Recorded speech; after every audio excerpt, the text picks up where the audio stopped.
Hello everyone.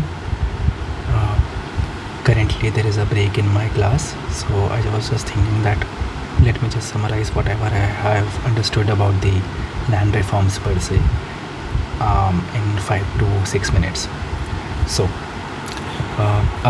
we are studying the sorry अभी we are studying the agriculture part of GS3 and उसमें हमने देखा कि कैसे इनपुट में लैंड्स आर वेरी इंपॉर्टेंट। तो फिर हमने लैंड का एक सिग्निफिकेंस ऑफ एग्रीकल्चर सेक्टर हमने पहले समझा कि किस तरीके से 16% GDP है एंड 46.2% पॉपुलेशन है, right.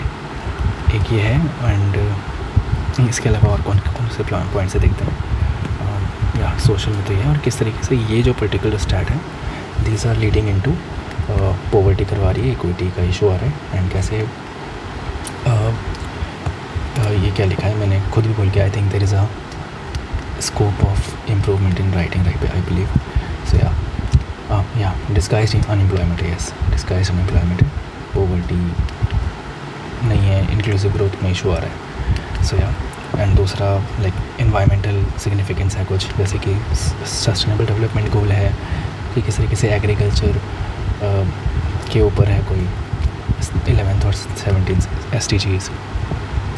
And then we also saw that how both China and India worked upon the agriculture sector after their independences. So कैसे हमने देखा कि चाइना की बॉटम अप अप्रोच थी और कैसे इंडिया में सेक्टर पे ज़्यादा ध्यान दे दिया, एंड कैसे मैन्युफैक्चरिंग सेक्टर पे इतना ध्यान नहीं गया एंड एग्रीकल्चर सेक्टर पे रिफॉर्म्स नहीं हो पाए। और चाइना में क्या हुआ कि एग्रीकल्चर सेक्टर में रिफॉर्म हो गया, राइट। तो इस वजह से इनका एक अच्छी तरीके से, एक सिस्टमैटिक तरीके से हर एक सेक्टर इम्प्रूव होना स्टार्ट हो गई, बट इंडिया में ऐसा नहीं हुआ। एंड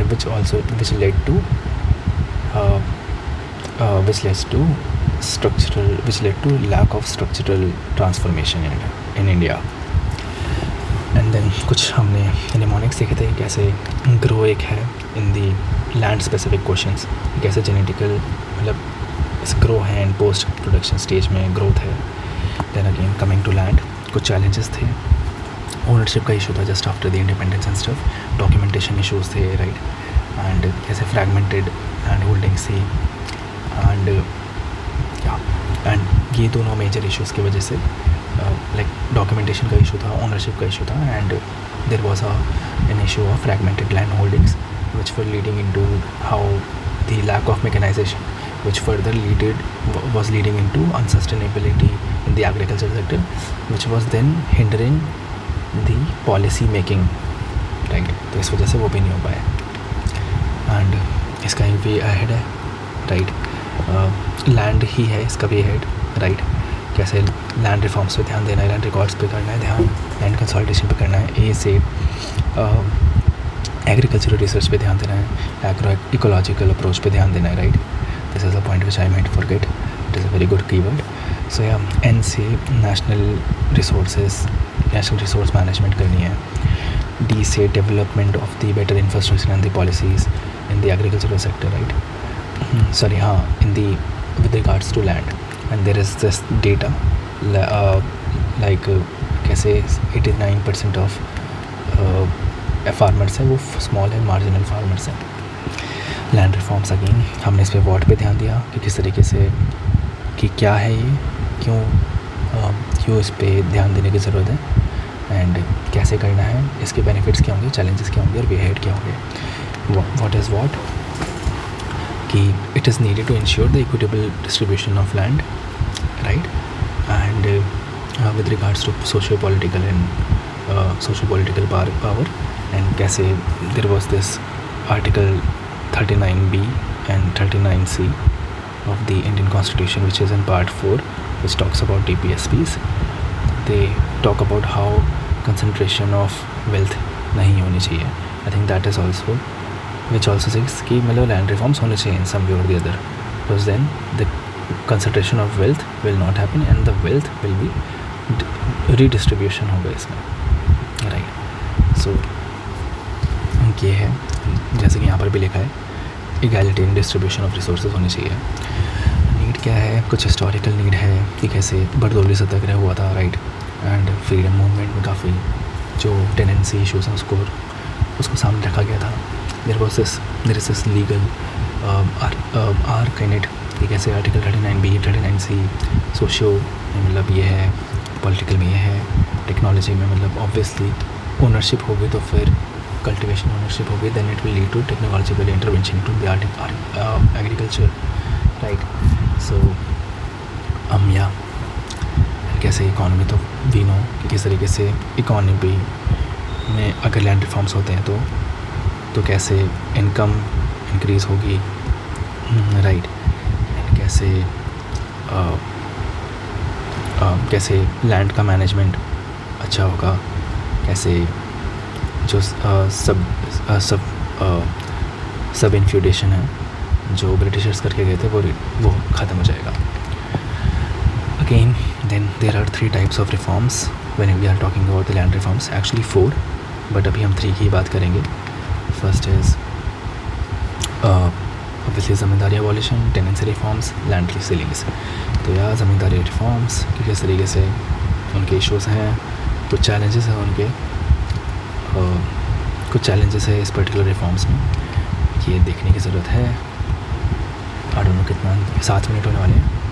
तो या चैलेंजेस क्या हैं, इवोशन होती है, बेनामी ट्रांसफ़र का इशू है, रिसोर्स जुडिशियल रेजिस्टेंस करवाते हैं ज़मींदार से लैंड पे, how there is this, how the zamindars are very powerful and thus create a lot of thus are in some way or the other part of the legislative council of states, right, and how zamindars could keep certain land for personal cultivation, but obviously this is also one of the issue. And then we were talking about how tenancy reforms are there because and in that particular sphere we were talking about how there should be a security of tenure, how there should be a rand which has to be lowered, and how there should be a transfer of ownership after some time. But we also saw that how tenancy reforms इतने चल नहीं पाए because of various issues, and वो कौन से हैं, because tenancy के issues हैं. तो फिर ये जो specific third वाला point है that was creating a lot of hurdles, that is transfer of ownership after some time. तो for example अगर मतलब मेरा एक घर है, right, एंड यहाँ पर कोई रेंट पे रह रहा है. अब ये है कि गवर्नमेंट की लिमिट है कि 12 साल तक अगर कोई रहेगा एक पर्टिकुलर लैंड पे तो वो उसका हो जाएगा. बट मैं ये पर्सन है, मेरा टेनेंट है, 12 साल हो गए, then this person will have the right to ask कि अब मेरे को यहीं पर रहने दो. So that is obviously not fair, right. तो that was creating a lot of issues. There were some challenges कि कैसे because of this there was undocumented tenancy agreements हो जा रही थी, there was a collision with bureaucracy because of it, data and land records भी absent थे, तो that was creating an issue. But ये कहीं कहीं पर सक्सेसफुल था, जैसे कि केरला एंड वेस्ट बंगाल, बिकॉज वहाँ पर उस समय कम्युनिस्ट गवर्नमेंट थी. अगेन लैंड सीलिंग्स, किस तरीके से लैंड सीलिंग्स होनी चाहिए particular, but there was this issue of right to property of article 31 which got abolished with the constitutional amendment 44, and इससे पहले कौन सा था, शंकरी प्रसाद केस था, राइट. एंड देन यहाँ पर हम फर्स्ट कॉन्स्टिट्यूशनल अमेंडमेंट एक्ट की भी बात करते हैं, राइट. एंड कैसे 44 आया, एंड देन मतलब केशव भारती केस भी आया, राइट. एंड लास्ट में मिनर्वा मिल्स केस 1980 में ये चीज़ें थोड़ी फाइनलाइज हो गई. एक्सेप्शंस कुछ प्लांटेशन से इफेक्टिवली ये कुछ इश्यूज़ हैं. I would not go into details because मेरे को बाकी का लेक्चर देखना है. कुछ चैलेंजेस देर वर, जैसे कि right of property, land record का इशू, लैंड मैनेजमेंट का इशू, कैसे स्टेट सब्जेक्ट थे, एंड कैसे बोगस कोऑपरेटिव्स थे, कि how there were false cooperatives which were getting created because of the exceptions which the government has poured into, right, established, sorry. So state-wise variations thi with different land holdings, so that was also there. And then there is Bhudan and Gram Dan movement by Vinoba Bhave, right. इसमें ये था कि 1/6 of your property you need to donate to the Indian society, because this is also a family, this is also one of the family you have.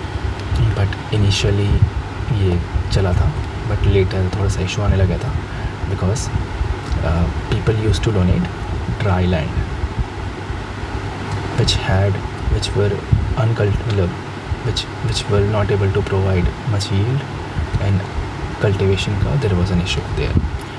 तो that was a part. For example, this is my land, ये पूरा सही चल रहा है, this particular land is dry और यहाँ पर we cannot work anything.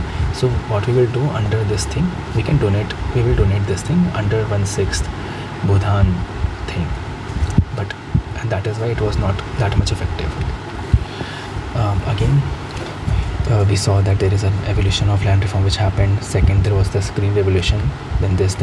I need to look into what is this in the PDFs. So yeah, again, this is just a trial. I'm just recording it so that I can upload it on YouTube as well, and I just see, maybe we'll also watch it after some time. Maybe let's see what will happen. So yeah, in what aspects can land reforms be considered? This is a PYQ. इसका कुछ है, we called successful. So yeah, there is this, because it was non-violent, economically it was good, socially it was good, technological advancement हुआ, कैसे environmentally it led to sustainable land management. So yeah, that is all. Thank you.